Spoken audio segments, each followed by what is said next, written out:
Obviously excited this week to be back at home, hosting UTSA on Family Weekend, and hoping the weather from the tropical storm stays good and west of us, which it looks like it should. It's just always good when we have a great game day setting and all of our Pirate fans back in the stands. So, disappointed not to come back with a victory the other night. Obviously, a great college football game. Had a lot of stuff to deal with the weather. I've had several of those in my career, and when it started, that we thought we'd be able to get at least the first half in before we had the threat of lightning. We got one series each way, and but after it started hitting the reset every 30 minutes, you knew it was going to be a while. But the players were very motivated to make sure we got the game in, and that was something they made very clear.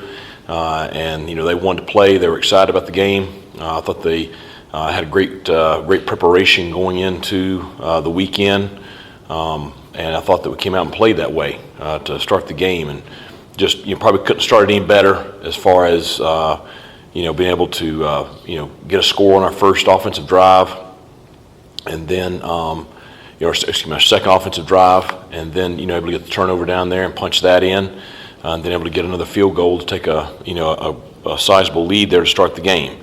Obviously, Liberty, there's a reason that they have had the success they've had the last several years. They came back and able to punch one in right there before halftime and get a little bit of momentum going into the half. Second half, we had our chances. We had the lead going to the fourth.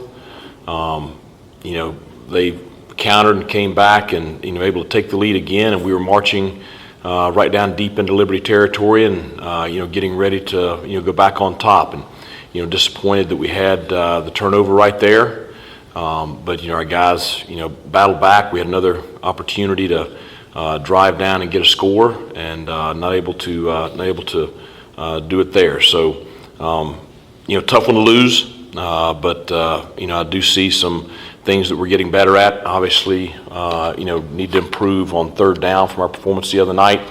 Did not do a good job defensively getting off the field, and that was a big factor there in the second half.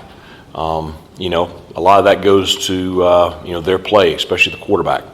Thought we had him a couple times on several drives where we're ending the drive, and he's able to make a play. So a lot of stuff we have to work on this week to improve before Saturday, but excited about this week's game and excited about the matchup. Questions?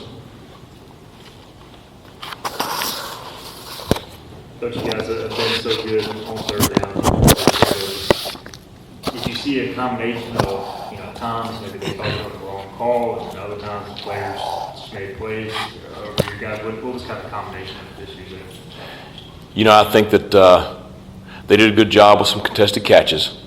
And the quarterback, I don't know which exact drive it was, but it was early there in the third quarter. They ended up getting a touchdown off that drive where we have them deep in their territory. It's 3rd and 12. We have a pressure from the field coming. And really the only thing the blitzer from the field needs to do is, keep the 7 in the pocket. Because we have some looping guys we're trying to keep him caged in all night. And we lost leverage, and we can't let that happen. And then he's able to scramble for a first down and then some extra, and then they went on to score on that drive. So we had several situations like that. So it's a combination of things. Against really good teams, you can't have breakdowns right there. So we've got to do a better job in practice of putting our players in situations to be successful, coaching it better, and making that play when we have the opportunity to make that play. Coach, when you lose leads like that in back-to-back games, how much of that is mental? How much is it physical? And is it just something the team has to learn to keep their foot on the opposition's throat? Just go ahead and put them out. Well, I think it's a combination of several things. I think, it is a combination of you playing a quality opponent. Okay, you knew that they would get themselves back in it. When you jump out to that lead, but it's still early, 4 quarters is a long ball game. So you got to keep playing. The thing we got to do a better job is we got to do a better job of finishing drives, especially in the second half. And just like we just talked about, we got to do a better job of getting off the field on third down, especially in the second half.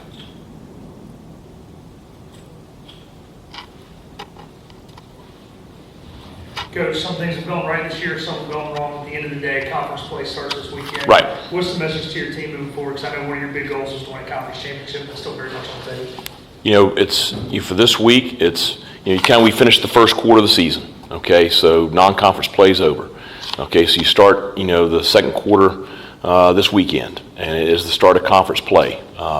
And the goals very much to what we talked about each of the first 4 weeks is doing whatever we got to do to go 1-0 this week. And it's an opportunity to be at home, which I think is huge. You're playing a very good football team with UTSA, who had a lot of success last year, and they got a lot of guys back from last year's team. But it's an opportunity for us to get a win to start conference play, and that's what the players are excited about. Coach, we've seen y'all work on that jumbo package quite a bit in practice. So how good was it to break it out? I think 2 for 2, and punching in touchdowns there. 2 for 2, and I thought it couldn't have been executed much better. And those guys have been excited to get in the ball game and get that opportunity in those situations. And I think that's the package. We have a lot more to the package than what we displayed the other night, but I think it's something that we continue to use. Not only in that particular situation we used the other night, but I think we can use it at other places on the field. Coach, what did you think about Dontavius Nash's performance on Saturday taking over for Savon? I think some good and some things to improve on both. It's his most extensive playing time at corner so far. He played in each of the first 3 games, but obviously saw an uptick in the volume of reps. His skill set, he's made for it. He's built very, very similar to Savon, and not quite as long. And I don't know, I've never raced him, but maybe not quite as fast. But he's long enough and fast enough, and he's very athletic. With him, it's just continuing to get him, reps, get him comfortable, and really getting him prepared to go out there and play at a higher level. Same thing with Lamp, who I think has, again, he's very long, he has good speed, he's played, a little bit more. So I think those 2 guys, just continuing to prepare them to be ready for Saturday.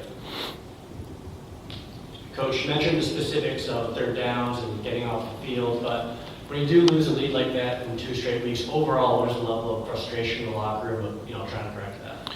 Well, the thing we've got to do is, you're playing against quality opponents.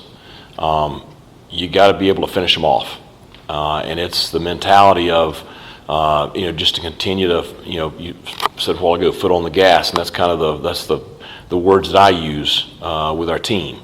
Continue to be aggressive. We are obviously aggressive with some of the things that we did. Going forward on 4th down. Taking shots down the field. We need to continue to do that, and we've got to continue to work on executing those situations better.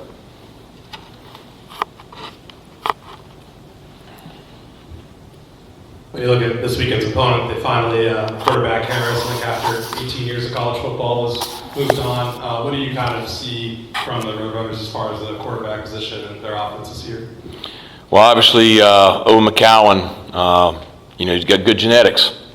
His dad played in the NFL for, quite a while, and, he's a lefty. He's not as mobile as Harris, but he is mobile. Very good arm, very accurate passer.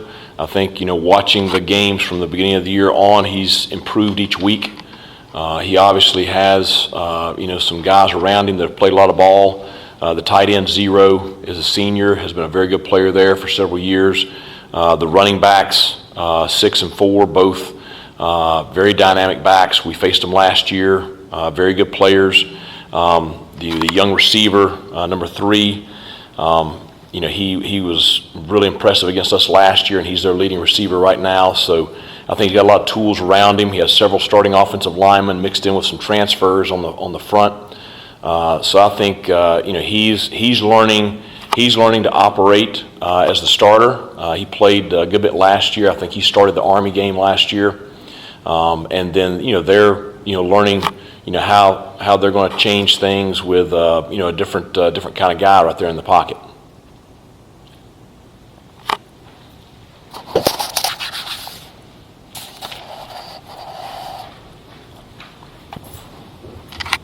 Coach, obviously late night, I guess early morning, however you want to phrase it. How do you get the guys back rejuvenated because it can kind of mess with your spark a little bit?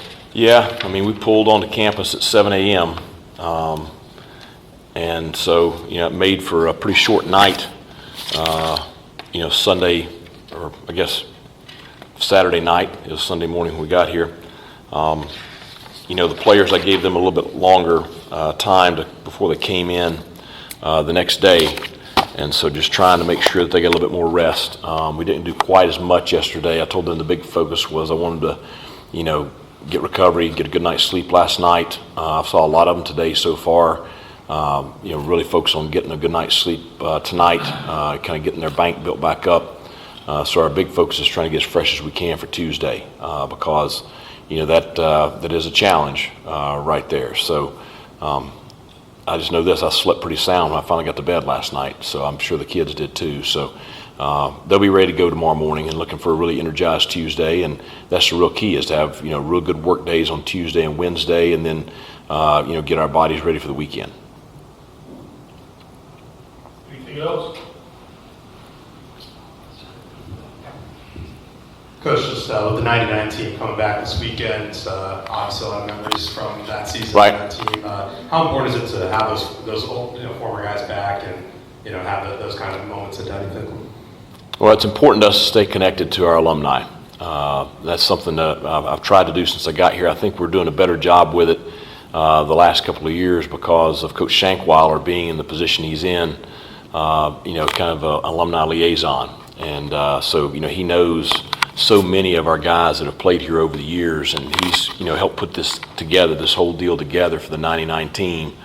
It was a special event 25 years ago. I think the team went 9-3 that year, but obviously had to deal with the hurricane and the moving of that game and everything that went around that, and everybody that was involved in supporting, from local fire and rescue and police and all that supported that team and helped them navigate that situation. So I think there's just a lot of special memories because you navigated that situation successfully, and so that's a memory that those guys will never forget. But our alumni are important to us, and want them to know that they're always going to be a part of our program, and they're a priority to us when they're back on campus. Thank you, Coach. Thanks a lot.